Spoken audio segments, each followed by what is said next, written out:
Hai guys, gals. Ini adalah video untuk membuktikan bahwa bahasa Inggris itu nggak susah dan justru memberdayakan diri sendiri. Oke? Kalau kita mahir berkomunikasi dalam bahasa Inggris, itu justru akan memberdayakan diri sendiri. Banyak untungnya deh. Banyak untungnya deh. Gak percaya? Nih, gue kasih lihat ya bentar aja. Contoh ya, kita ambil dari goodreads.com ya. Dibilang gini, ada pepatah. Watch your thoughts, they become your words. Watch your words, they become your actions. Watch your actions, they become your habits. Watch your habits, they become your character. Watch your character, it becomes your destiny. Nah, kita cek nih, apakah benar ini memperkaya kita, memberdayakan diri kita. Yuk kita terjemahin. Oke, bentar ya nak, bentar ya. Gue habis ngajar orang jadi gue manggilnya nak. Nih ya, watch your thoughts, they become your words. Jaga pikiranmu karena pikiranmu akan menjadi kata-katamu. Watch your words, they become your actions. Jaga kata-katamu karena akan menjadi tindakan-tindakanmu. Watch your actions, they become your habits. Jaga tindakan-tindakanmu karena akan menjadi kebiasaan-kebiasaanmu. Lalu apa lagi? Watch your habits, they become your character. Jaga kebiasaan-kebiasaanmu karena akan menjadi karaktermu. Lalu terakhir apa? Jagalah karaktermu. Watch your character, it becomes your destiny. Jagalah karaktermu karena itu akan menjadi takdirmu. Kok gitu? Iya iyalah, kalau dipikir-pikir logika gitu ya. Setelah kita pikir-pikir, karena maka jika seseorang berpikir bahasa Inggris itu susah, maka kok maka lagi tuh? Kok maka lagi? Aduh payah. Kebiasaan gue nih. Jika seseorang berpikir bahasa Inggris itu susah, maka dirinya akan mengatakan bahasa Inggris itu susah. Dia akan keluarin kata-kata, bahasa Inggris susah. Lalu males ketemu orang yang berbahasa Inggris dan apa nih? Dan biasa menghindari apapun terkait pembahasan dalam bahasa Inggris. Ya karena udah pikirannya seperti itu. Jadi kata-katanya keluarnya seperti itu, akhirnya muncullah kebiasaan-kebiasaan seperti itu. Akhirnya bisa jadi akan ketinggalan zaman.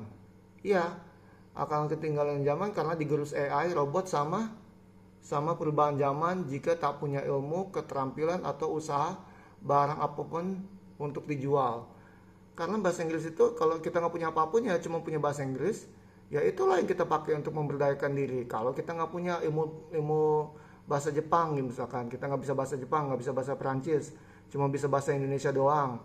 Udah gitu kita nggak punya keterampilan apapun, ya kita pakailah bahasa Inggrisnya itu untuk cari ilmu dan keterampilan lainnya gitu. Akhirnya ilmu dan keterampilan itu kita praktekin menjadi pengalaman-pengalaman yang akhirnya kita bisa menciptakan suatu usaha, menjual suatu barang atau jasa gitu loh guys. Makanya nih bahasa Inggris itu modal utama guys. Nah kalau mau mahir bahasa Inggris itu lihat deh di TikTok @pilar_muhammad_mokhtar. Itu banyak udah dikasih tahu cara-cara mahir bahasa Inggris sendiri. Benar-benar dikasih tahu caranya gitu. Nggak tujuan jualan, tapi kalau mau privat sama gue ini sasarannya. Murid semakin mandiri mahir menggunakan bahasa Inggris sebagai alat komunikasi untuk memberdayakan aset utama yaitu diri sendiri. So guys, kalau ada yang tertarik mau privat sama gue, boleh. Mulai dari 5 juta ya untuk 20 sesi, tapi boleh nego, boleh bayar sesuai kemampuan. Kalau gajinya UMR ya mampunya 2 juta ya nggak apa-apa. Aku anggap itu udah 100% usahanya. Jangan sampai gaji udah 5 juta tapi maunya bayarnya 1,5 juta. Itu nggak fair ke diri sendiri. Sedangkan diri sendiri misalkan bisa jajan 10.000 sehari, itu sama dengan 3.650.000 setahun. Kenapa cuma mau bayar 1,5 juta ke diri sendiri tapi bisa jajan 3,6 juta ke orang lain? Itu namanya nggak adil gitu loh. Nggak adil ke diri sendiri dan nggak adil juga untuk orang yang ngajar. Karena orang yang ngajar itu pengalamannya berapa tahun, waktu yang dihabiskan untuk ngajarin dirimu itu berapa lama, ya kan? Nggak bisa kita ganti uang untuk waktu yang habis. Jadi pertukaran energinya tuh antara uang sama ilmu dan pengalaman, bukan antara waktu dan waktu. Karena waktu nggak dihitung. Sama kayak kalau misalkan orang ahli gitu ya, dokter itu tidak dihitung berdasarkan waktu, pilot itu tidak dihitung berdasarkan, pilot dihitung ya. Pokoknya dokter, pengacara itu, dokter lah.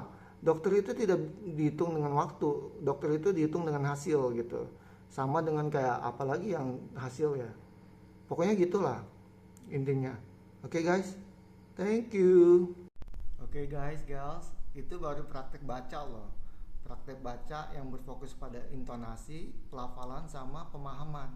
Ya, belum lagi nanti ngobrol, tanya jawab, bertanya dengan tepat dan menjawab secara efisien, sama belajar ngarang, ngarang cerita. Karena kalau kita rajin ngarang ya, rajin ngarang tulisan ya, itu ntar akan terjadi dialog antara pikiran, hati, sama jiwa.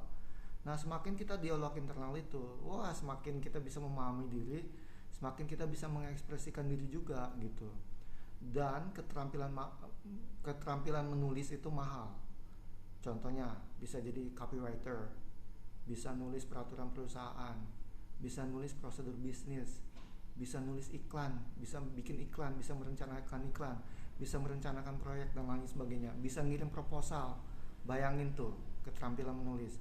Dan itu semua diajarin di privat aku ya. 5 juta 5 juta itu bukan buang-buang duit, itu investasi ke diri sendiri beneran ya. Dan itu gue rasa harga yang adil buat gue, karena pengalaman gue, apa yang gue ajarin, apa yang gue transfer, dan murid gue tinggal praktek nanti ke depannya. Dan murid gue selalu bisa ngubungin gue kok. Jadi insya Allah nggak perlu lagi les atau privat lagi gitu, bisa langsung nanya ke gue. Oke guys, thank you.